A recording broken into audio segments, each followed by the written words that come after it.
Welcome to This Explainer. I am so incredibly pumped to have you here today because, honestly, we're about to completely rewire how you think about human history.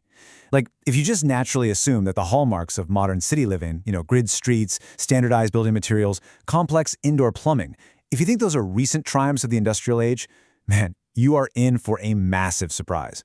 We're going to travel back thousands of years to the Indus Valley civilization to uncover an ancient master plan that was just ridiculously ahead of its time. Okay, let's dive right into this. Who really invented the modern city? I mean, when we picture the birth of meticulous urban planning, our minds usually jump straight to, say, the 19th century planners in New York or London, or maybe ancient Rome.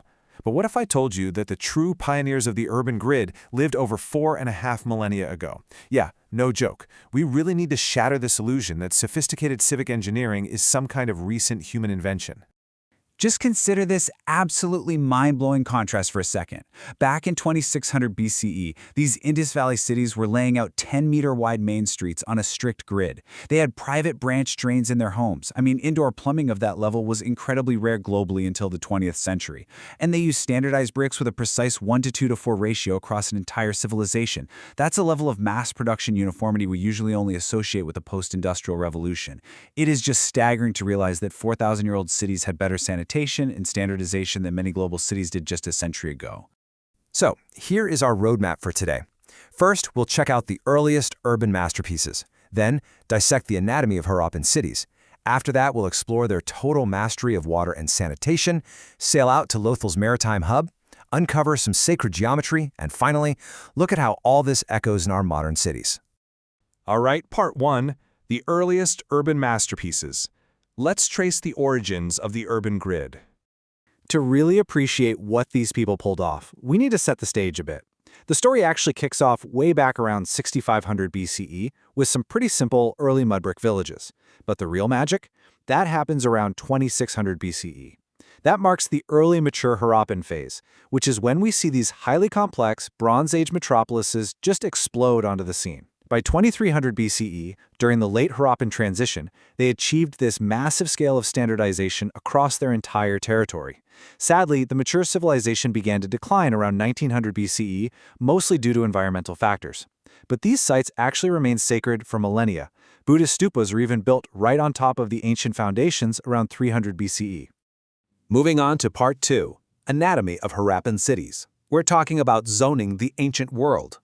Now, what's really interesting about this is that the whole concept of distinct urban zoning, totally not a modern invention. Just look at the stark socioeconomic divide they engineered right into their cityscapes. Up top, you have the Upper Town, or the Citadel. They built this on massive raised mud brick platforms, literally up to 12 meters high, just to protect it from floods.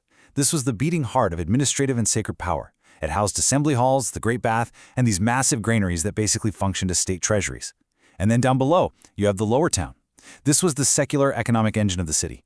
Down here is where you find that strict orthogonal grid, the 10-meter-wide streets, distinct residential quarters ranging from your basic cottages all the way up to multi-story elite villas, and bustling commercial workshops.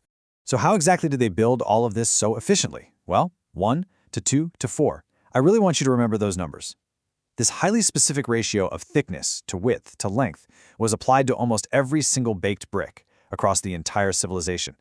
It didn't matter if they were building a tiny home or a massive citadel wall. The standardized modular unit allowed the Harappans to scale their architecture rapidly, uniformly, and with just incredible structural integrity. I mean, try getting a modern contractor to be that consistent. It really is the ultimate ancient building block. Okay, part 3, mastering water and sanitation. Meet the world's very first plumbers. The Harappans were, without a shadow of a doubt, the absolute master plumbers of antiquity. Let's walk through this engineering marvel step by step. Step 1.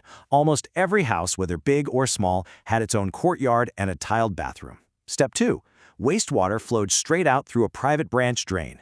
Step 3, and this is where it gets crazy. This connected directly to a covered street channel, completely sealed with precision-cut bricks and even equipped with vertical inspection holes for maintenance. Are you kidding me? And finally, Step 4. Gravity safely carried all that effluent right out of the habitation zones. This strict separation of clean and unclean zones literally represents the world's earliest municipal sanitation system. And this sheer obsession with water culminated in the Great Bath of Mohenjo-Daro. Just imagine standing right in front of this monumental 12 by 7 meter communal pool.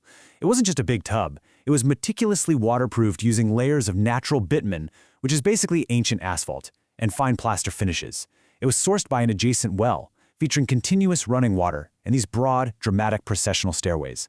It's this incredibly tactile sensory marvel that served as a dedicated communal space for water-based rituals and public hygiene. On to Part 4, Lothal's Marvelous Maritime Hub, Engineering the Tides. So we've seen how brilliantly they managed water on land. Now, let's head to the coast and witness how their urban planning extended straight out into the turbulent sea. This is Lothal's tidal dockyard, and honestly, the sheer scale of it is breathtaking. We are talking about a massive 217-meter-long by 26-meter-wide rectangular basin. It featured specialized inlet and outlet channels that were specifically engineered to regulate the intense tidal waters flowing in from the Gulf of Khambat. This is proudly recognized as one of the oldest purpose-built tidal docks in the entire world, and it allowed ships to berth safely, facilitating massive long-distance maritime trade. Lothal was a true industrial powerhouse. They actually built massive 12 to 21 meter thick peripheral walls just to resist the coastal tidal floods. And right next to the dock, there was a central warehouse with these baked brick platforms where goods were sealed up for export. They even had highly specialized factories producing luxury carnelian and agate beads that were hugely prized all the way over in Mesopotamia. And we know this for sure because archaeologists found stone anchors and Persian Gulf seals right there on the site. But sadly, the very environment they engineered eventually overwhelmed them, and repeated flooding led to Lothal's decline around 1600 BCE.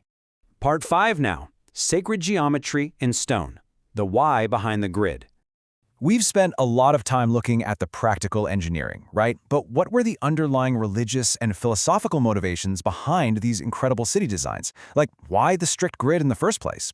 To answer that, we have to look at concepts like the Manasara and sacred geometry.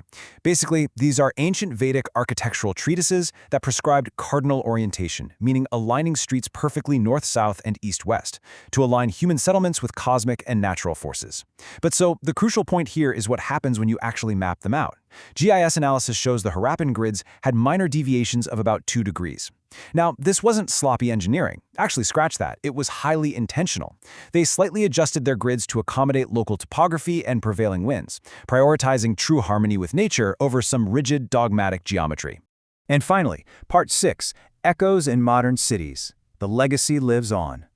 Let's explicitly link these ancient Vedic blueprints to the very streets we walk and the modern cities we inhabit today. Just compare ancient Mohenjo-Daro with the modern Indian city of Chandigarh, which was famously designed by the architect Le Corbusier in the 20th century. Look at the parallels. Mohenjo-Daro had its strict orthogonal grid. Chandigarh uses a modern grid system. Mohenjo-Daro separated the administrative citadel from the lower town. Chandigarh explicitly segregates its administrative and residential zones. Mohenjo-Daro used standardized 1 to 2 to 4 bricks and covered municipal drainage. And, you guessed it, Chandigarh relies on modern standardized materials and underground sewage. And this brilliantly illustrates how Le Corbusier's iconic modern design practically perfectly mirrors a 4,000-year-old Harappan blueprint. Which leaves us with this final, truly profound question to ponder. The Harappans literally built their core values, things like hygiene, equality through standardization, and harmony with nature, straight into their infrastructure. So, if a civilization's values are permanently baked into its bricks and street grids, what will future archaeologists deduce about us from the cities we build today? Thank you so much for joining me on this explainer. Keep looking closely at the world around you, because history is, quite literally, built into the foundations.